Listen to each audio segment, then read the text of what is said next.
10-20 ఏళ్ల క్రితం వరకు గురక అంటే గాఢ నిద్రకు ఒక చక్కటి సంకేతం. కానీ ఇప్పుడు గురక అంటే గాఢ నిద్ర కాదు, ఓ వ్యాధి. గురక అనేది కేవలం పక్కవారిని మాత్రమే ఇబ్బంది పెట్టే సమస్య కాదు. శరీరంలో శ్వాస మార్గాల్లో అడ్డంకుల్ని తెచ్చిపెట్టి ఏకంగా ప్రాణాలకే ఎసరు పెట్టే ఒక పెను విపత్తు. మొన్నటిదాకా గురకకు కేవలం సర్జరీనే పరిష్కారంగా ఉండేది. కానీ ఇవాళ అందుబాటులోకి వచ్చిన మందులు, జీవనశైలిలో తగిన జాగ్రత్తలు తీసుకోవడం ద్వారా గురకను చక్కగా అదుపులో ఉంచుకోవచ్చు. గురకకు అడ్డుకట్ట వేసే మార్గాల గురించి డాక్టర్ని అడిగి ఇప్పుడు తెలుసుకుందాం.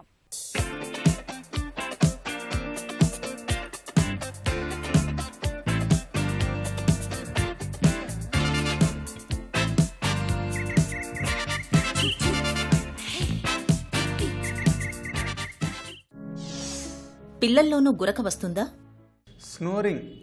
స్నోరింగ్ అంటే మనం తెలుగులో గురక అని అంటామండి. ఈ గురక పిల్లల్లోనూ వస్తుందండి, పెద్దోళ్ళలోనూ వస్తుంది, వృద్ధుల్లోనూ వస్తుంది. ఒక్కోసారి న్యూ బార్న్ బేబీస్లో కూడా వస్తుందండి. గాలి తీసుకునేటప్పుడు సౌండ్, దాన్ని నాయిసీ బ్రీతింగ్ అంటాం. దాన్ని యూజువల్గా గురక అన్నమాట. యూజువల్గా దానికి కారణం ఏంటంటే న్యూ బార్న్ బేబీస్ 1 సంవత్సరం 2 సంవత్సరాల కన్నా తక్కువ ఏజ్ ఉన్న పిల్లల్లో లెరింగోమలేషియా అంటారనమాట. అంటే ఇక్కడ లారింగ్స్, వోకల్ కార్డ్స్ దగ్గర, స్వరపేటికి దగ్గర ఆ డిఫరెంట్ స్ట్రక్చర్స్ నుంచి వచ్చే ప్రాబ్లం అనమాట. దాన్ని లెరింగోమలేషియా అంటాం. యూజువల్గా ఇది వయసుతో పాటు తగ్గిపోతుంటుందండి. కొంతమందికి అండి ఈ 3-4 సంవత్సరాల తర్వాత మొదలవుతుంటుంది అనమాట. దీనికి సాధారణమైన కారణం ఏంటంటే ఎడినాయిడ్ హైపర్ట్రోఫీ అండి, ఆర్ టాన్సిలర్ హైపర్ట్రోఫీ. ఎక్కువ మందిలో 2 ఉంటాయి అన్నమాట. ఎడినో టాన్సిలర్ హైపర్ట్రోఫీ అంటాం. వీళ్ళకి ఏంటంటే జలుబు ఎక్కువ సార్లు వస్తుంటుంది, వచ్చినా కూడా తగ్గదు. ఈవెన్ జలుబు తగ్గినా కూడా వీళ్ళు నోరు తెరిచి గాలి పీల్చుకుంటారు అనమాట. ఎందుకంటే లోపల ఎడినాయిడ్ స్ట్రక్చర్ చాలా పెద్దగా ఉండి మన ముక్కులో నుంచి పోయే గాలి సరిగా పోకుండా ఆపేస్తుంది అన్నమాట. కొంతమందిలో సూప్రోగ్లాటిక్ బేస్ టంగ్ దగ్గర ఉంటుంది అనమాట, కొంచెం గొంతుల కింద భాగాన సూప్రోగ్లాటిస్, ఎపిగ్లాటిక్ ప్రాబ్లం అంటనమాట. ఎపిగ్లాటిస్ కొంచెం ఎక్కువ ఉన్నా కూడా వాళ్ళకి నాయిసీ బ్రీతింగ్, స్నోరింగ్ ఇవన్నీ ఉంటాయి అన్నమాట. నడి వయస్కుల్లో గురకకు కారణాలేంటి? సాధారణంగా ఏంటంటే ఎక్కువ మందికి ఒబేసిటీ ఉన్న వాళ్ళు వస్తుందండి. ఒబేసిటీ ఉండి దాంతోపాటు థైరాయిడ్ ప్రాబ్లమ్స్ ఉన్నా కూడా ఈ స్నోరింగ్ వచ్చే అవకాశం ఉంటుంది అనమాట. ఎస్పెషల్లీ థైరాయిడ్ హార్మోన్స్ తక్కువగా ఉన్నప్పుడు.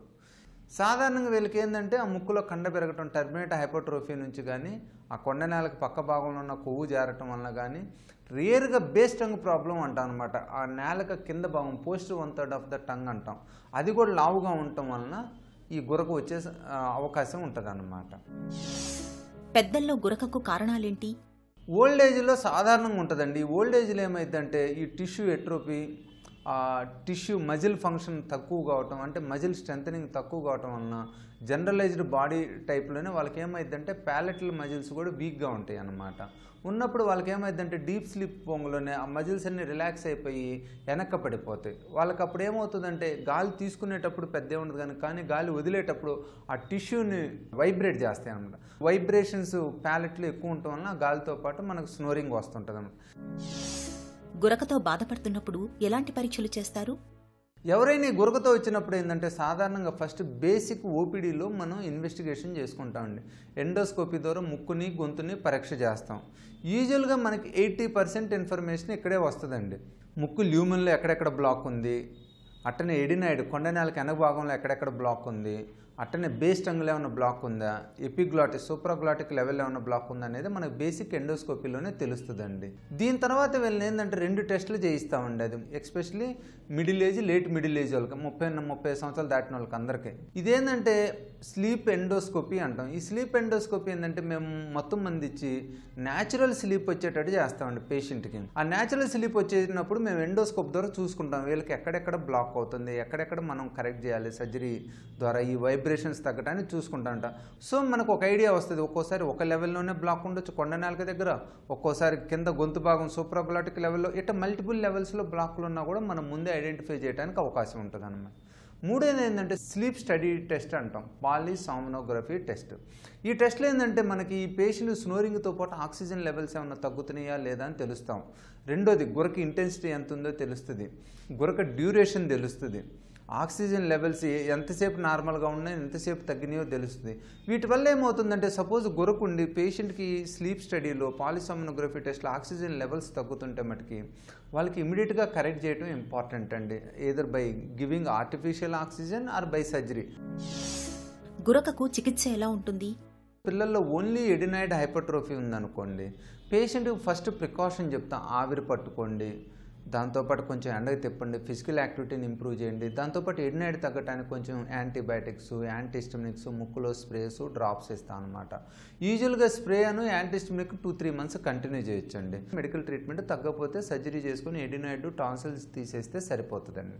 పెద్దోళ్ళకి వచ్చేటప్పటికి ఏంటంటే మోస్ట్ ఆఫ్ ద పీపుల్కి ఏంటంటే లావుగా ఉంటారండి, ఒబేసిటీ, ఫ్యాటీ బాడీ ఉంటుంది అనమాట. వీళ్ళని వీలైనంత తొందరగా వెయిట్ తగ్గమని చెప్తామండి. ఎందుకంటే వెయిట్ తగ్గకుండా ఏం ట్రీట్మెంట్ ఇచ్చినా కూడా వీళ్ళకి సక్సెస్ కాదనమాట.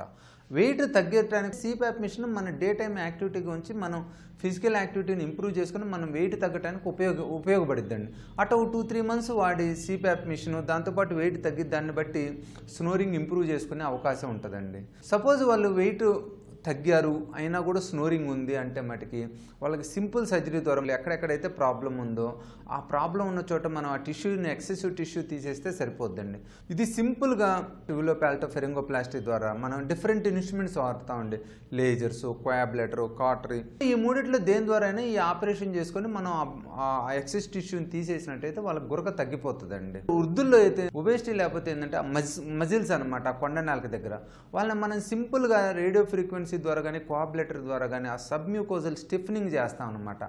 ఇంట్రామస్కులర్ స్టిఫ్నింగ్ అని, సబ్మ్యూకోజల్ స్టిఫ్నింగ్ చేయడం వలన అక్కడ ఏంటంటే ఫైబ్రోసిస్ ఫామ్ అయ్యి ఈజీగా ప్యాలెట్ ఫాల్ బ్యాక్ కాదనమాట. గురకను నివారించుకోవచ్చా?